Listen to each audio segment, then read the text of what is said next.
hay conversaciones informales y creo que muy productivas. Yo hace poquito he estado reunido con algunos legisladores nacionales de provincias, concretamente San Juan, provincia vecina, que tiene la diferencia quizás entre Mendoza y San Juan es que Mendoza es una provincia minera, asumido un permiso de provincia minera. Mendoza es una provincia que tiende a ser una provincia con minería. Digamos, la diferencia entre ser provincia minera a ser provincia con minería es bastante fina, digamos, pero existe. Mendoza es una provincia petrolera, además de ser una provincia con petróleo. También esto, digamos, yo entiendo muy bien lo que plantean los sanjuaninos y lo comprendo cuando dicen, ¿qué quieren que hagamos, muchachos? Si lo que tenemos es recurso mineral, estamos tratando de compatibilizarlo con el desarrollo agrícola tradicional que tenemos, pero que no da para mucho más que lo que tenemos, ¿no? No tienen, ahora han estado trabajando en la exploración petrolera, pero no es una provincia que aparezca con potencial petrolero, ¿no? Ahora,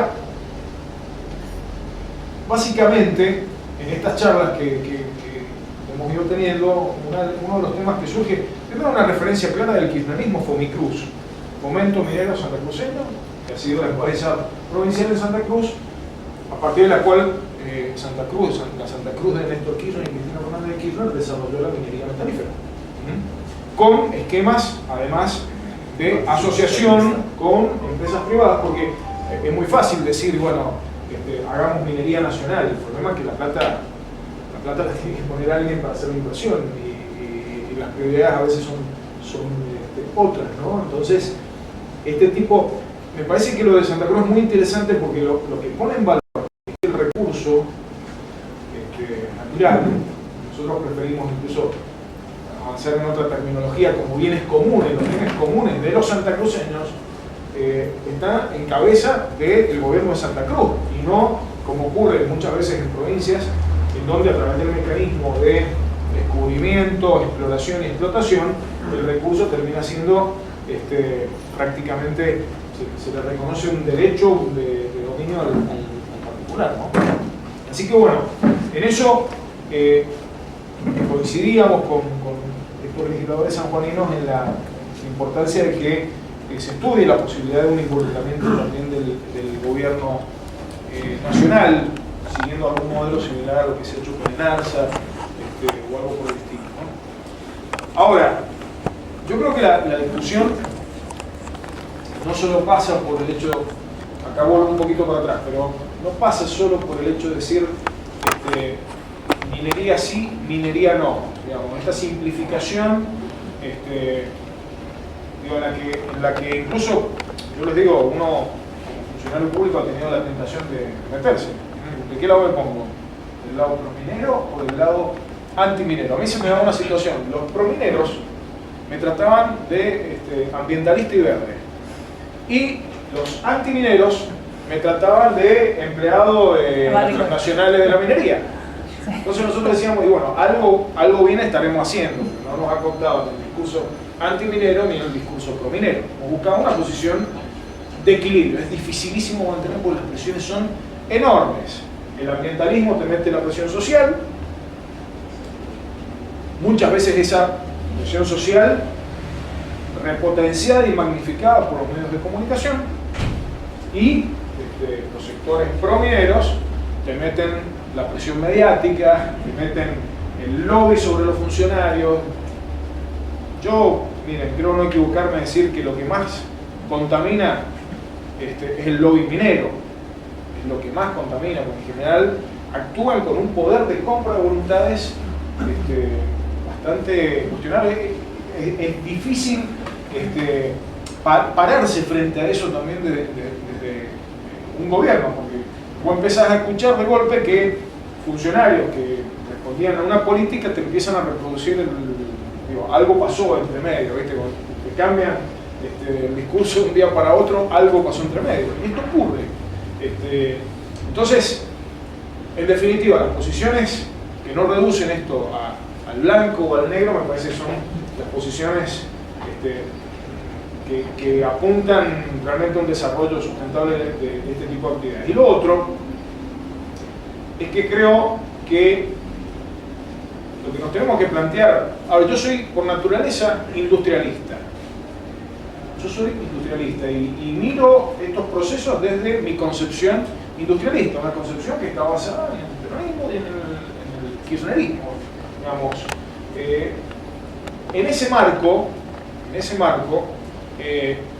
yo creo que hay que hacer un esfuerzo enorme por superar las instancias meramente extractivas. Entonces, por supuesto hay que extraer el recurso que te brinda la tierra o esos bienes comunes, ponerlos a favor del desarrollo.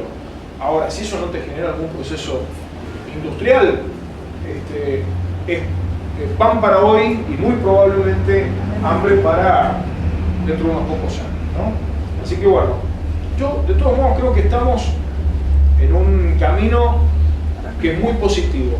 Que hoy se estén discutiendo estos temas que hace unos años atrás, no hace tanto, no se discutían, me parece que es positivo. La ley de glaciares, la discusión de la ley de glaciares produjo, me parece, un quiebre.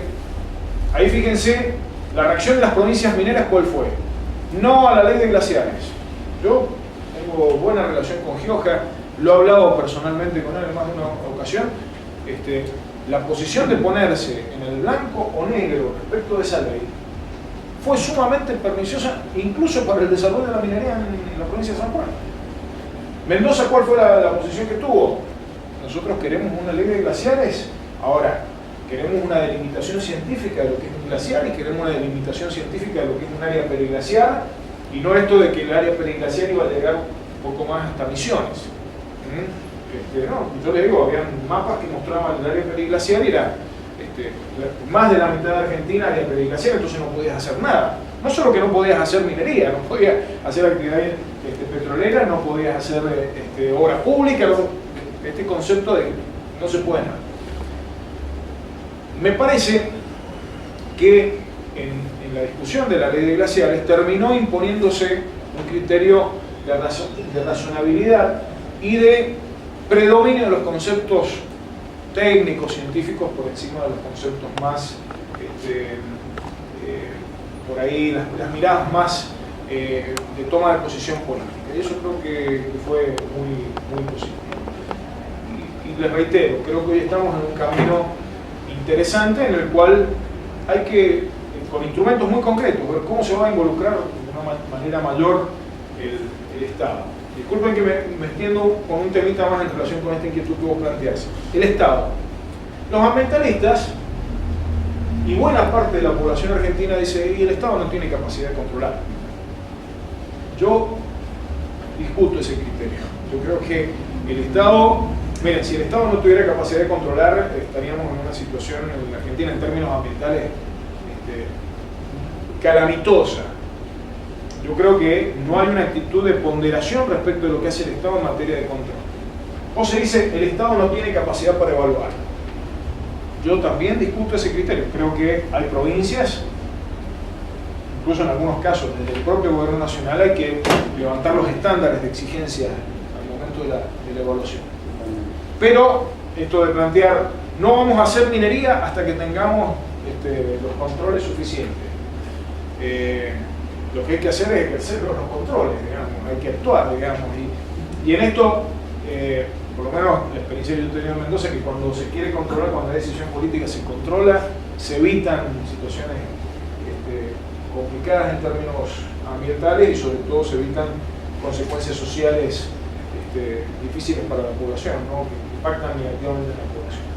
Tengo una pregunta en ese sentido que quizás es la menos relevante de acuerdo a mi visión, digo, pero por ejemplo cuando vos contabas el tema de este segundo proyecto que finalmente no salió, Claudio, cuando vos comentabas, decía que la empresa fue reticente a mostrar la información de esa cuenca, no sé técnicamente cómo la había llamado, y justamente yo en ese momento pensé, digo, si por ejemplo no tenía la provincia mecanismos para ir a controlarlo por sí mismo, ¿por qué, digamos, se tenía que pedir información? Mirá, el mecanismo en la provincia, ¿cuál es? Respecto de la evaluación de un proyecto. La carga de la prueba la tiene la empresa, porque es el interesado en realizar la exploración y o explotación. Y en ese marco, lo que se le exige a la empresa en general, tengan en cuenta que son estudios de valores económicos importantes y además son estudios en algunos casos que implican un tiempo. Por ejemplo, hay una técnica de trazadores. Trazadores son una especie de colorantes que vos los colocás en este caso en el arroyo y que después verificás si esos trazadores aparecen aguas abajo, en este caso en el río Mendoza. Eso requiere, no es una cuestión que hacer de un día para otro. Muchas veces el tema de las empresas tiene que ver con che, tengo el cobre a un precio internacional, déjame de joder con estas cuestiones. ¿Vos dónde te parás? No en el precio del cobre, sino, a ver, si vos no querés hacer la prueba de trazadores y no querés demostrarle al Estado, probarle al Estado que la actividad no va a tener impacto aguas abajo, yo te tengo que decir, voy a proteger la población, 1 millón de habitantes que tengo aguas abajo de ese emprendimiento.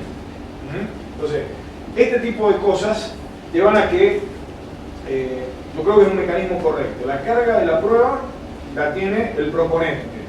En algunos casos excepcionales, cuando hay un interés declarado por determinado proyecto, el Estado puede llegar a hacerse cargo de algún tipo de estudio complementario, pero en general no lo hacemos.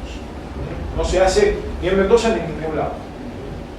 Tengo una pregunta que quizás me parece bastante más relevante, que vos también mencionaste el tema económico, también lo mencionó el compañero. Cuando vos estabas contando el tema de que la exigencia, no sé si es por la legislación nacional, llega a un tope del 3%, sí. Con lo cual digo, las empresas no están obligadas, si llegan a un acuerdo lo cumplen. Yo pensé que ibas a decir, bueno, desde el 3% logramos 4, 5, 6. Ahí cualitativamente cambia porque se metieron con un 1% del precio ya del producto final. Claro, no obstante, porque me parece que desde el punto de vista de la economía más vinculada al tema de nuestra ocupación, ¿qué implica uno podría preguntarse, ¿qué implica ese 3% de regalías dentro de la facturación total de la empresa de acuerdo al producto que extrae? Calculo que debe ser bastante poco y eventualmente digo, si ese 1% por ahí para la empresa, para la provincia fue una gestión impresionante. Pero digo, pensando más en este modelo que vos mencionás, de que se suma a la provincia como el dueño de los recursos, me parece que debe ser nada, un 1%. Sí. Yo, mira, en primer lugar, lo que te digo que nos costó muchísimo arrancar desde ese 1%. Sí, fue terrible. Además, los brasileros son durísimos para negociar, durísimos. Sí, yo creo que es más mérito de la provincia haberle sacado ese 1% claro, que sean brasileros, porque yo laburo en la Secretaría de Energía y Petrobras, que son las peores compañías, o sea, no es porque sean brasileros que... Son muy, muy duros. Pero mira, el tema en relación con esto, yo te digo cómo empezó la cuestión. Nosotros teníamos la declaración de impacto ambiental lista. Entonces vienen los brasileños y dicen, ¿qué pasa que no la firman? No, tenemos que discutir los aportes extra regalías que va a realizar la empresa. Entonces, un brasilero muy simpático dice, bueno, nosotros tenemos una fundación que es la Fundación Vale. Y esa fundación hace responsabilidad social empresarial. Entonces nosotros vamos desde esa fundación a tener un programa donde vamos a ir a las escuelas de la provincia y les vamos a entregar guardapolvos, vamos a ir... Yo dijimos, no, estamos hablando de cosas distintas. Nosotros estamos hablando de un aporte al cual se obliga a realizar la empresa bajo pena de quedar suspendida la autorización ambiental. Y ese aporte es un aporte que nosotros... Bueno, y ahí comenzó el proceso de discusión de los términos del acuerdo, un acuerdo complementario. Hasta que no se logró ese acuerdo y no se firmó ese acuerdo, no firmamos la declaración de impacto ambiental. Vos firmás la declaración de impacto ambiental y chao, olvídate totalmente de sacarles un peso por encima de la regalía. El impacto, miren, varía mucho de los distintos tipos de minerales que se pueden explotar, pero En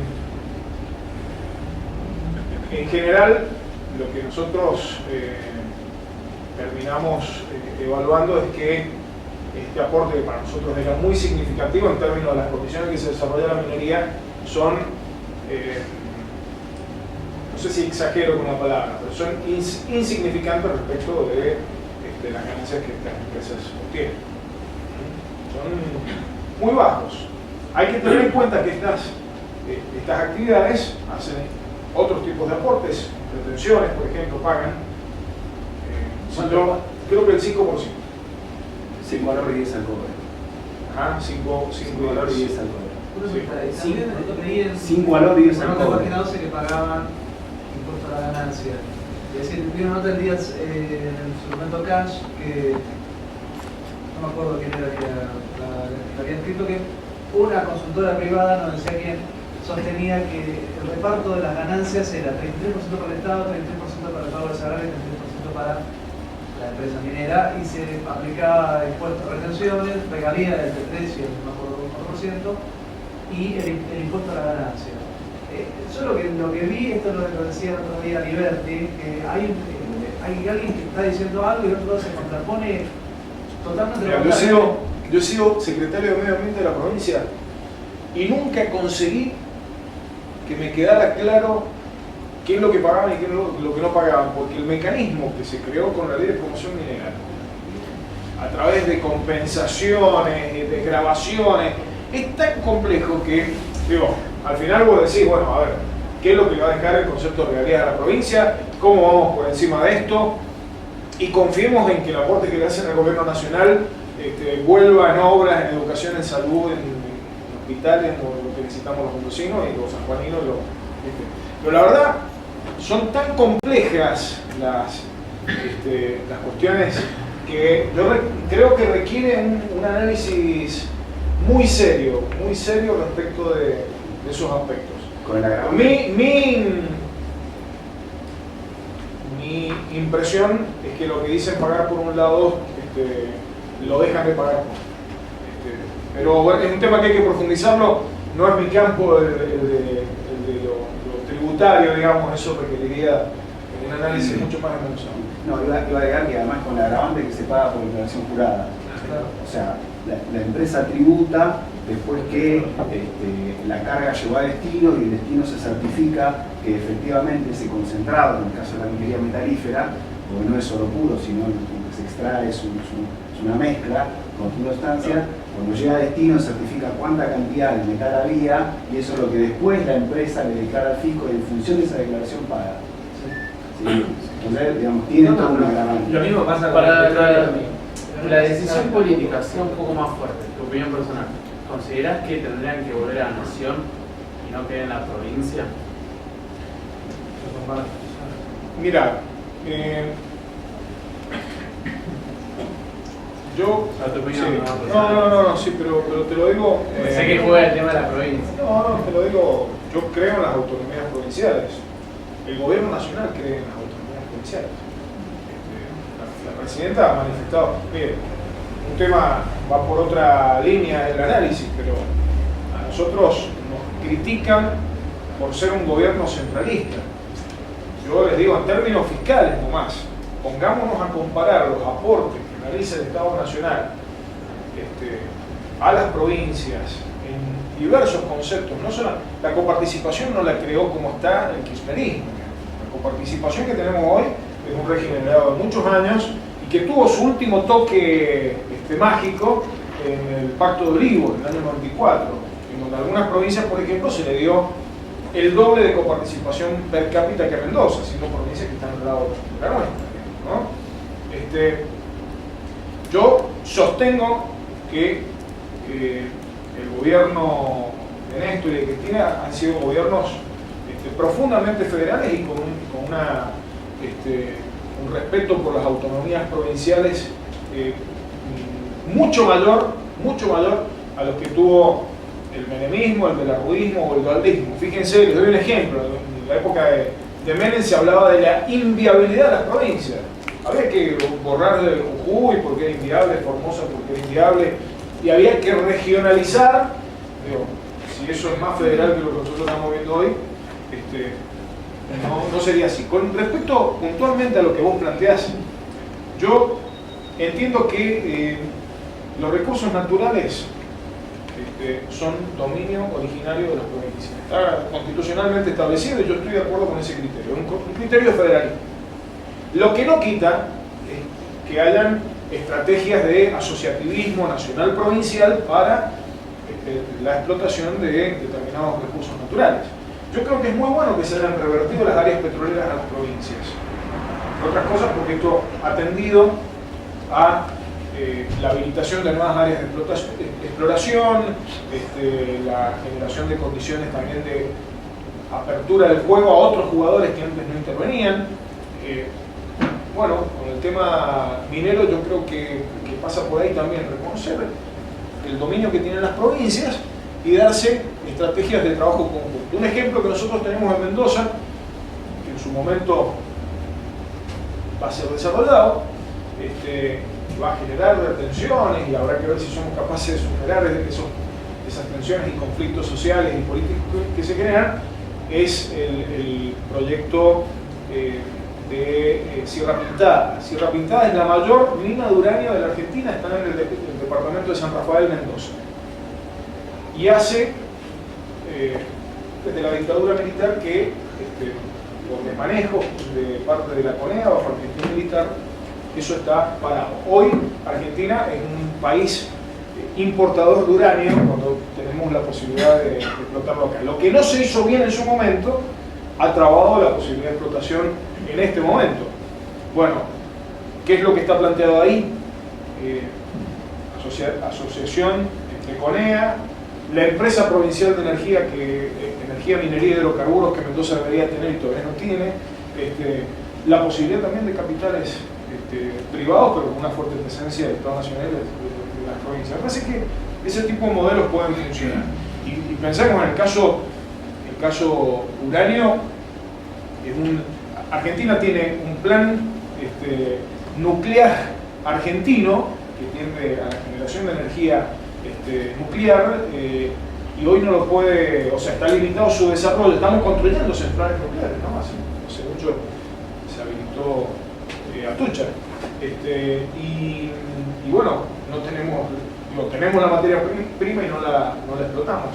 Hay que decidirse y hacerlo con fuerte intervención del Estado, con fuertes exigencias ambientales y sobre todo creando condiciones políticas y sociales adecuadas. Si la población está en contra, no sé si ustedes vieron la película Avatar, un bodrio, la película, yo la vi por mi hijo, pero básicamente, ¿qué muestra ahí? Yo, hasta donde recuerdo, había un interés de explotar un recurso natural, no sé en qué consistía. Entonces, como había resistencia de los nativos, se militarizó la situación y en eso consiste básicamente la película, la lucha entre las fuerzas militares y los nativos que se resistían. Bueno, vamos a hacer un avatar de cada proyecto minero que se desarrolla en Argentina, no es posible. Entonces hace falta una política clara, ambiental, de desarrollo económico, de integración social, laboral a estos proyectos, pero en la búsqueda de generación también de altos niveles de consenso respecto a lo que se va a hacer. No, el planteo esto de los recursos de las provincias por el tema de capacidad de negociación de las provincias con las empresas. Porque si en Mendoza te ponen un